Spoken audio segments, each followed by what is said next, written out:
సరైన ఫ్యాన్ కాదు. నువ్వు ఇంతకు మించి దిగజారవన్న ప్రతిసారి యు ప్రూవ్ మీ రాంగ్. మీకు అర్థమయ్యే అనే హార్ట్ కండిషన్ ఉంది. జస్ట్ క్రికెట్ ఆడటం మానేస్తే సరిపోతుంది.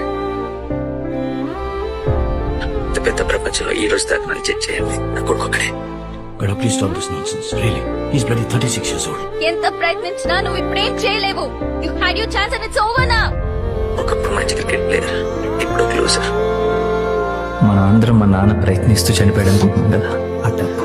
ఏం చేయమని చేస్తా. మా నాన్న చనిపోతాడని తెలిసినా ప్రయత్నించాడు, కానీ మళ్ళీ తలదించుకోలేదు.